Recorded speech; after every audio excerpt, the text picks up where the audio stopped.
There's a moment when you realize you've been trying to stand on water your entire life, fighting the current, grasping for something solid in a world that was never meant to be held.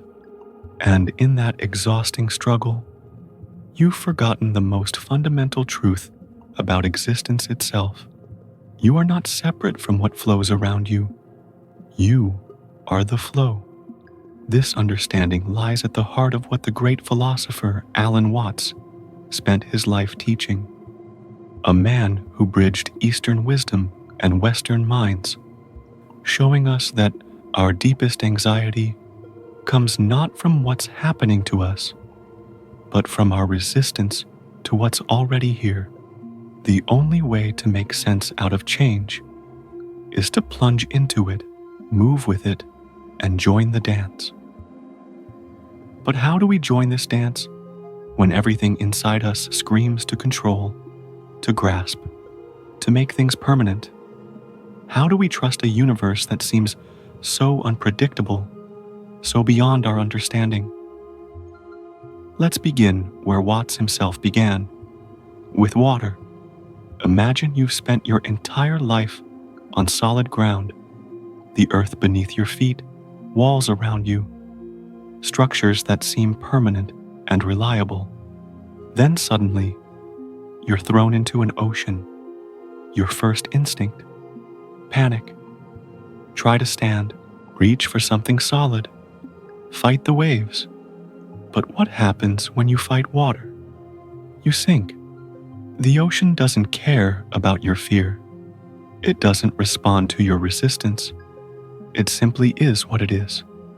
Fluid, ever-changing, supporting you only when you learn to move with it rather than against it.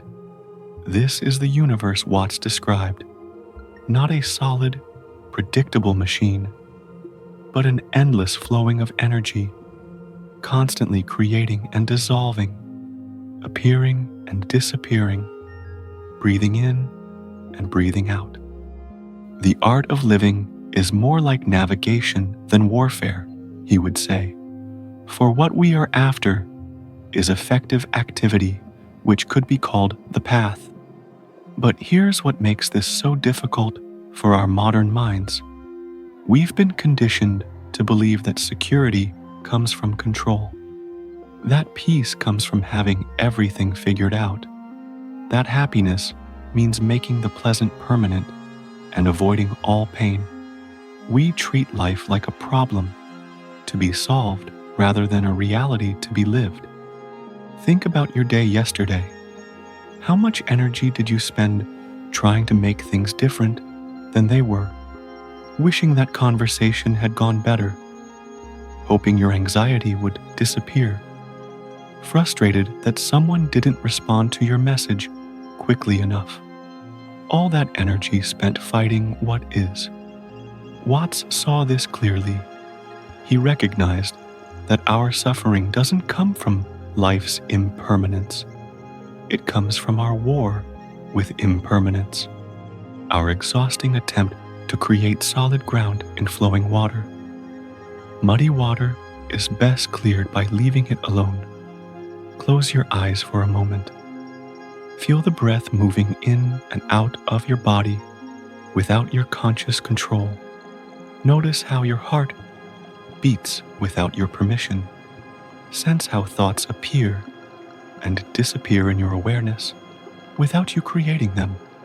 Right now, in this moment, you're being lived by something far greater than your small sense of self. Something is breathing you. Something is aware through you. Something is experiencing this very experience. This is what Watts called the fundamental energy of the universe. Not something you have to search for or achieve, but what you already are beneath all your stories, fears, and desires. You are an aperture through which the universe is looking at and exploring itself. But the mind resists this. The ego wants to remain in control. It creates the illusion that you are separate, a little isolated self trying to survive in a hostile world. This separation is the source of all anxiety, all loneliness, all the desperate grasping that exhausts us. What if you could rest in the knowing that you are not separate, that the same energy that moves the planets and grows the trees is what's looking through your eyes right now? Let's practice this together. Place your hand on your chest and feel your heartbeat. This rhythm that sustains your life, did you create it? Are you controlling it? Yet here it is, perfectly synchronized with the vast symphony of existence. Now extend your awareness beyond your body, to the air moving in this space, to the sounds arising and fading, to the light coming through the window, to the earth beneath the building you're in. Notice that there's no clear boundary where you end and the rest of existence begins. Your breath becomes the air becomes your breath. The light enters your eyes and becomes sight. The sounds enter your ears and become hearing. You are not in the universe. You are the universe experiencing itself as you. This isn't philosophy. This is direct experience available right now. The real you is not a puppet which life pushes around. The real, deep down you is the whole universe. When you begin to sense this truth, something profound shifts. The desperate need to control relaxes. The fear of impermanence dissolves because you realize that what you truly are was never born and will never die. It's the very fabric of existence itself. This doesn't mean you become passive or stop caring about your life. It means you learn to surf rather than swim against the current. You discover what Watts called Wu Wei, effortless action, moving with life rather than against it. Think about the times when you've been most alive, most present, most at peace. Were these moments when you were controlling everything, or when you were flowing with what was happening, when you were dancing rather than marching? Maybe it was watching a sunset without trying to photograph it, having a conversation where you forgot about yourself entirely, being absorbed in creative work where time disappeared, walking in nature without destination. These moments of flow show you what's always available when you stop fighting the current. But how do we cultivate this trust in ordinary life? When the bills need to be paid, relationships are challenging, and the future feels uncertain, Watts would say, start with what's happening right now. The breath moving, the sensations in your body. Trust this immediate reality rather than your stories about it. When anxiety arises, instead of trying to fix it or push it away, can you trust it as part of the flow?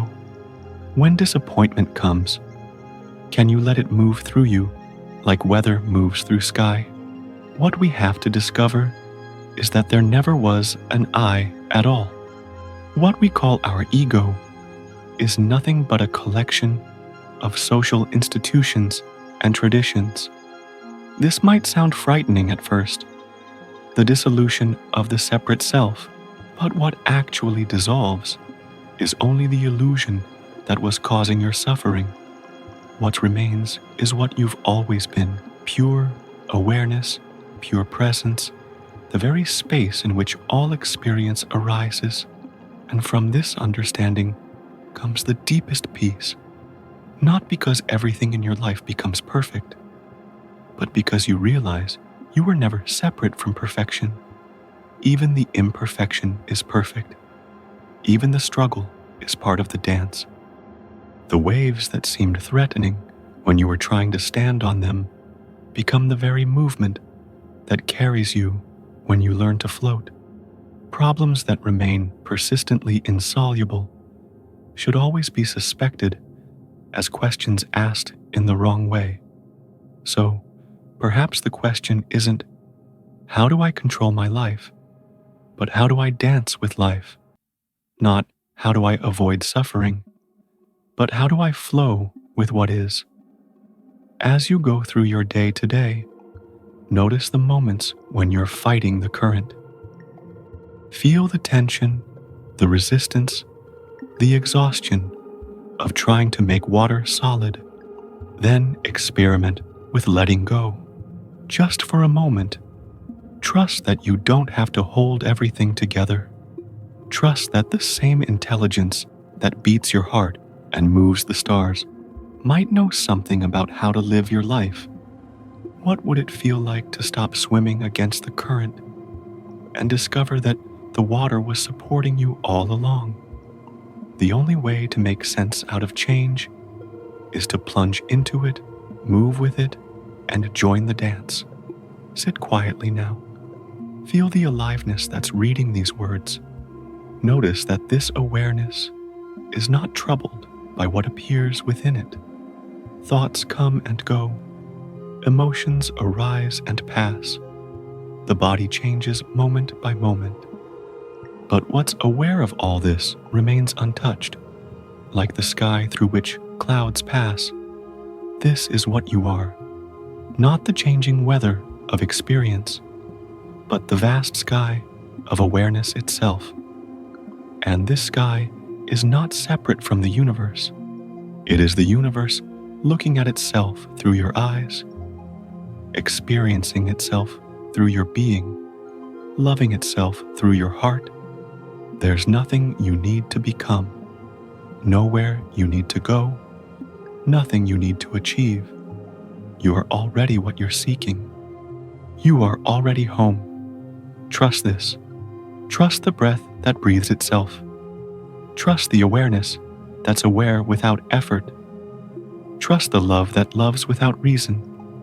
Trust the universe that you are. In the deepest silence, beyond all words and concepts, this trust reveals itself not as something you do, but as what you are. The very ground of being, expressing itself as this unique, unrepeatable moment of existence that is your life. Breathe. Rest. Allow. The water was never your enemy. You were never meant to stand on it. You are the flowing itself, temporarily taking the shape of a wave, forgetting for a moment that you are the entire ocean. Remember, what does it feel like to trust completely in this moment? To let go of the need to figure everything out and simply be present to what's here. Share your experience in the comments below. Sometimes the deepest truths are found not in explanations, but in the silence between words, in the space where understanding lives. Until we meet again, in that space of pure being, rest in what you are, the universe trusting itself as you.